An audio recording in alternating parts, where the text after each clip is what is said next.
Watch out there. Yes, go. All right, watch out. All right. Hello to those of you who've been here before. Welcome back.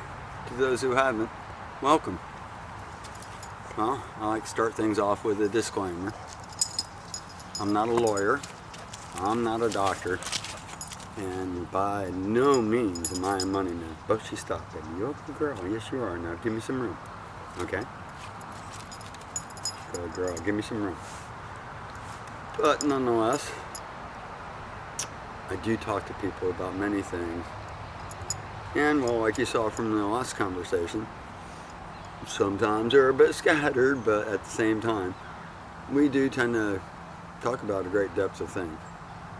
One of the things that I speak with the fellow tradesmen a lot about is homeowners. It's not usually me. Now, let me clarify something. I mainly mean new construction.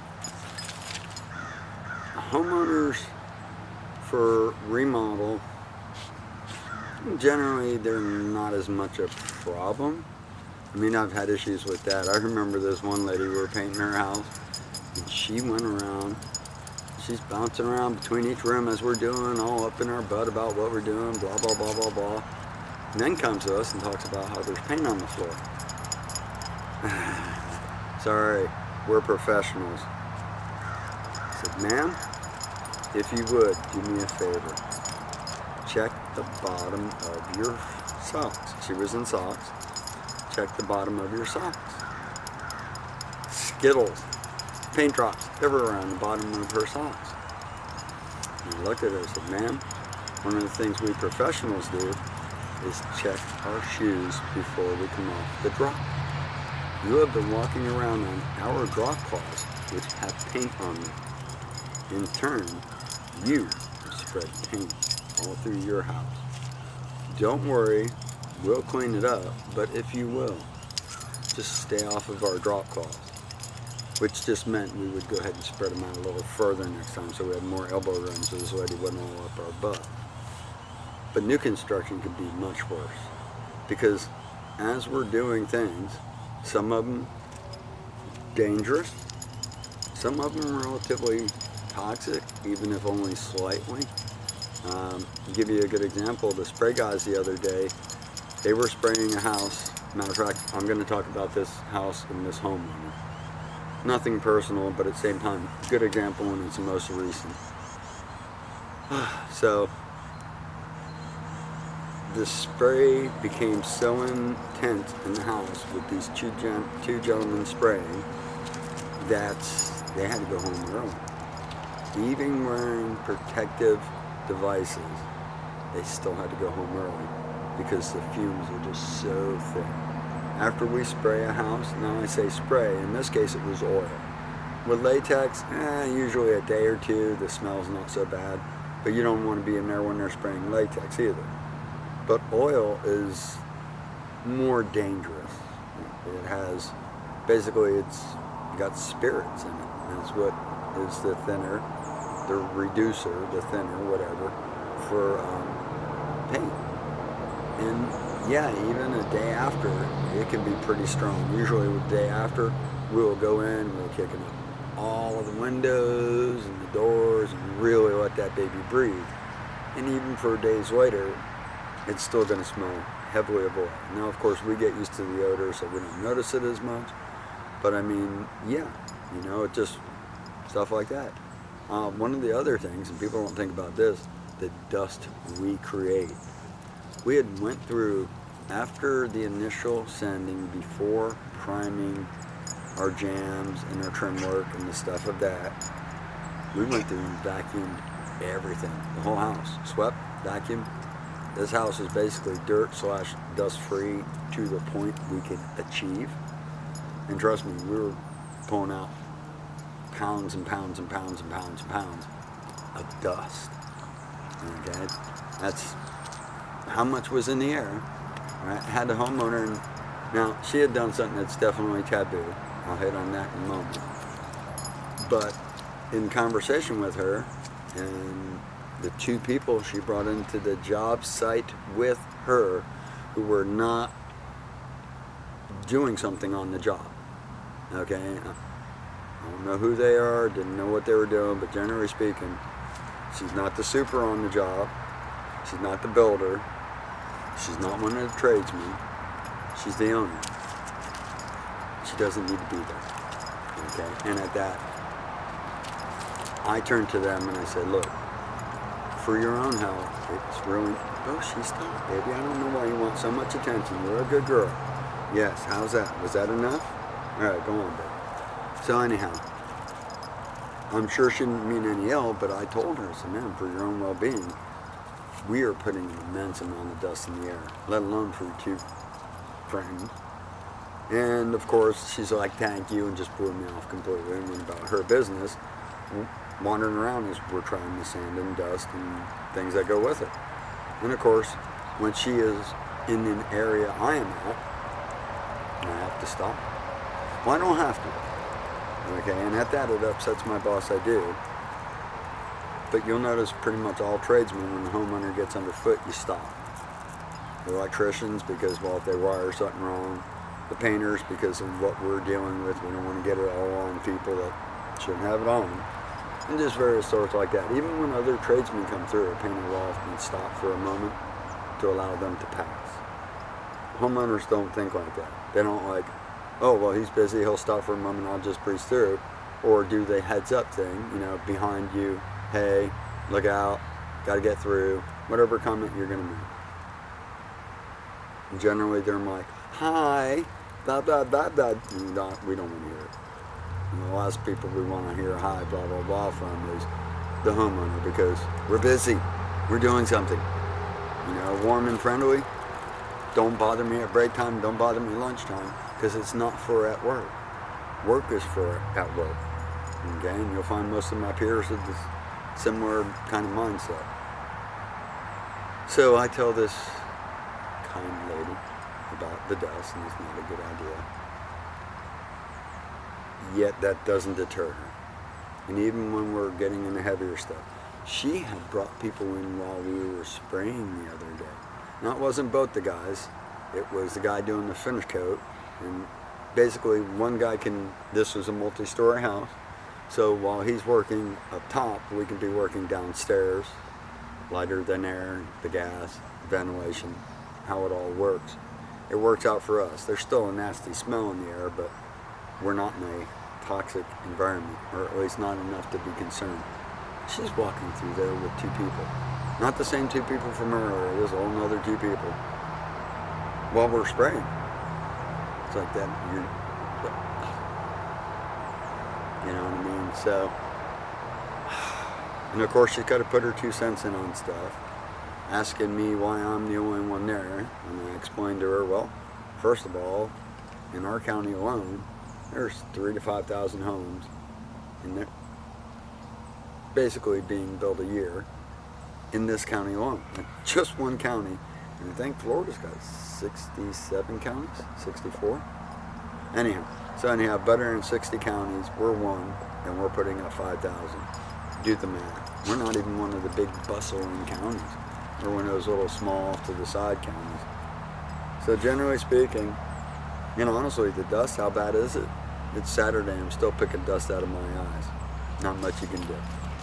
So anyhow, this lady is just underfoot. Nuisance problem. This is normal with homeowners during new construction. Now, at the same time, we try to be good about it. We do. I've had to ask a couple of homeowners a few times, look, and it's funny too, because some of the smarter contractors have it in the contract. You cannot be on the job site when workers are present unless accompanied by blah, blah, blah. I don't know if this is an agreement with this builder, but in this case, that's just a better choice. It's a smart thing. You know what I mean? So, yeah, this lady's bugging me about why I'm the only one working there. And I even explained to her, it's like, look, the work we're doing at the moment is what I do. I'm the guy that they send to do. Now, I'm not the only one. Okay? And this is just one company, and there's so many small companies and medium companies and whatever. But nonetheless,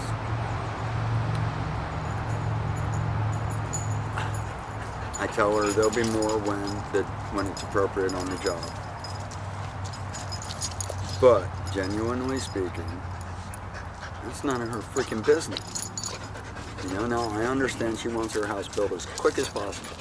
But you know what? You're bugging me with all this stuff. I'll give you a good example. So, me and a coworker, young helper, he's there, and as much an apprentice helper as he is just, you know, like, you do the lower level things, and I do the higher level things. And I'll teach you the higher level things as we go, that kind of situation. So he and I are on break, and I see in my mirror the homeowner standing about 30 feet behind his vehicle, which is behind my vehicle. I'm like, oh, she wants to talk to us. She's just standing there. I mean, she's standing there a good number of minutes. She's on the phone, but she's watching us. Right? And of course, it's my break time.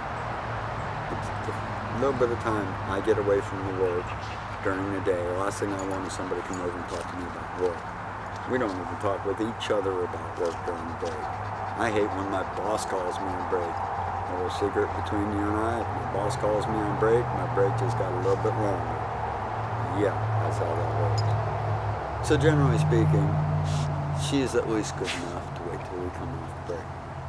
And as we walk from our vehicles to the home, she walks in a diagonal to intersect. So, you know, I try to be a decent person and all this and that, and she sure as can be intersects us. I stop on 39, let her say what she got to say. And she stands there and she's on the phone with a blank look on her face, looking at us. And there's nothing going on the phone. There's dead silence. Now, you know how your brain kind of gets in these time warp things when adrenaline is up or whatever. And of course, now I'm aggravated because I'm being stopped when I'm trying to get back to work. And she shouldn't be talking to us in the first place, let alone stopping us. So, you know, I'm aggravated. I stay calm. It must have been 2 minutes. And I turn to my coworker and I give him a look, which she's looking right at us, so I know she can see it. I give him a look like, really? Fix and walk off. And you work with people, you kind of understand where things go. So I look at her and I give her a deadpan look, just like, whatever, lady, come on. Eventually, she gets on the phone with whatever and goes, okay, yeah, blah, blah, blah. No, well, all right, well, I tell you what, let me go ahead and call you back. She couldn't have said that 5 minutes ago. No. She had to eat into my work time. First mistake. Well, not the first mistake she's made, but with this situation. And then she goes on about the job and the timing and when's this and when's that. First of all, it's none of her freaking business. Yes, I know it's her house being built. And as crazy as this sounds, until it's closed on, it's not really her house. It's the builder's house being financed by the bank. Okay, when the builder is done and the closing happens, the homeowner takes possession. And all the financial that goes with that goes with that. But generally speaking, it's still the builder's house. We got one builder, they've had a number of occasions where the homeowner has been a pain in the butt. And they didn't sell them the house. They gave them their money back and said, F off. Literally. So, generally, within the law, you know what I mean? So, nonetheless, this lady is just a nuisance and a problem. And I really did my best trying to be courteous with her, but she just frustrated me. And she really didn't start out well with me. And this is what I said I'd mentioned earlier. So, I come back from lunch. I see her and these other two ladies wandering around, and well, generally, construction workers listen to music, or perhaps even talk to radio through the day. Now, I was in one of my moods for music. Normally, I do talk radio, so I kick on my music, coming back from, I think this was lunch, kick on my music, put it in the room in which I am going to, not the one I'm working at the moment. You know what I mean? There you go. So I set it in front of me, I go into the other room, and I start sending on jams and everything. My music stops. I'm pretty sure I know what happened, but I don't say anything because I think, well, maybe just this 5G, it cuts in and out all the time. And iHeartRadio, if they want you to really pay attention to a commercial, they'll stop your music, so you have to pick up your phone. And once you pick up your phone and do something with it, it kicks right back into gear. Crappy little trick, iHeart, especially for us construction workers. But nonetheless, so it could be one of those issues. She comes in, tells me who they are, like I care, and I don't even remember that's how little I care. And I explain to her about the dust and this and that. And she goes, oh, yeah, she turned off your music. And I looked her straight and I said, ma'am, if you would have come and asked me, I would have turned down my music. Would I have turned it off? No. No. She says, oh, do you need it? How do I answer that? I said, well, ma'am, I said, it's my groove. And generally speaking, in construction, you'll find, whether it's concrete, block, electrical, plumbing, drywall, roofers, framers, pool guys, the sod guys, the irrigation guys, I don't care who it is. There's usually going to be music on the job. All right? There's kind of two benefits. A, it gives a natural rhythm through the day. B, it stops people from talking and makes them more productive, because if two people are talking, they're not working, they're paying attention to what they're talking about. If they're working and listening to music, well, they're going to be more productive. It's a proven fact. I've proven it to bosses. Okay, so nonetheless, she created first in a bit of a issue for us right off the bat. Okay, so I don't tend to hold grudges or hard feelings or any of that stuff, but the lady just became annoying. Had to always be underfoot. I'm on a ladder and she's having to slide around me to get past me. No. Yeah, you know, that whole walking under a ladder thing, I'm pretty sure that has to do with, because there's a tradesman up on it. A lot of people don't know that a 6-foot ladder is probably going to give you more of an accident on a job site than a 30-foot ladder. Dead serious. You know what I mean? Because you kind of become comfortable and complacent and things can happen. One of my coworkers, we work on ladders all the time. He's at home, he's on a 6-foot or 8 shit, broke his wrist. It happens. But generally speaking, she's not the only one. I told you about the one with the paint on her food. I had other homeowners that, and this one just kills me, and this is actually pretty common, will go around the house that's not been painted and note, or at least make note with blue tape on the woodwork, on the walls and things like that, where like the coat isn't good enough, or this wood, there's nail holes that haven't been puttied. It's like we haven't even finished the job. Really, you don't grade a test before the kids are done taking it. You let them finish their test and then you grade them. It's the same kind of thing. Homeowners are one of the biggest nightmare and inconveniences to your construction. So if you are a homeowner and you are having a home built, my suggestion is this. First of all, if you want to get on good rapport with the workers, have maybe a cooler and keep water in it and perhaps some sodas or Gatorades. Don't go crazy with it, you know what I mean, but a couple times a week fill it up, you know what I mean. That buys you goodwill amongst the workers. Watch what they're doing so you're not inconveniencing them, okay? Watch what they're doing so that when they have a moment that you can go up and just briefly speak with them. Keep it brief, make your point, ask your questions, do not make it a long process. Basically say your piece and get the hell out of there. Another thought is basically just stay off the damn job site unless you're with the super. Don't bring in the don't bring in the secondary tradesmen and stuff like that. You know, like the blinds people, the interior decorator. We haven't even painted your freaking house and you're bringing the interior decorator in. You don't even have your floors down. They can't get an idea of what's what because they haven't seen the light in the finished product. Alright, you know, I mean, just don't bring these people in. And if you do, bring them in with a super or the builder. Do not inconvenience the builders, the actual tradesmen. Okay? It makes the job go longer.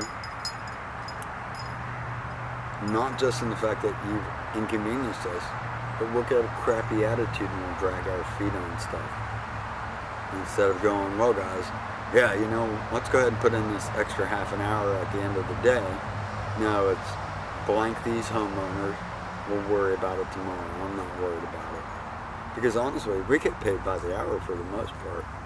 So your inspiration for us to get it done is far from it. Our inspiration is to make money. And don't get me wrong, the boss's inspiration is for us to get it done and there's the happy marriage. But when the homeowner comes in, now they've pissed off the boss. And the boss is going to make sure that it costs more to the homeowner. It's a natural cycle in construction. But it can be avoided if, as a homeowner, you just kind of mind your business. Find the appropriate times to talk to the appropriate people. If you have questions, go through your appropriate channel. The workers are not the people to talk to. The bosses are. The builders are. The supers are. Leave the tradesmen alone. Okay, well, with that, I guess I'm pretty much done with my semi-gripe and tale of what we talk about in construction. Because trust me, the things we say about these homeowners, that's the conversation I can't put on YouTube. I could probably put it on Rumble, but it's just pretty raunchy. We say some really, really, really, really mean things because you mess with us while we're focused, working, and making progress. So with that, I'm going to go ahead and head out. Hopefully I'll get this up pretty soon. And well, we'll see if we can't get one of these fellow tradesmen to once again join us in a conversation. Well, with that, as always, thank you for your time. It's the most precious thing you have, and I appreciate you sharing it with me. And with that, well, I'm out of here.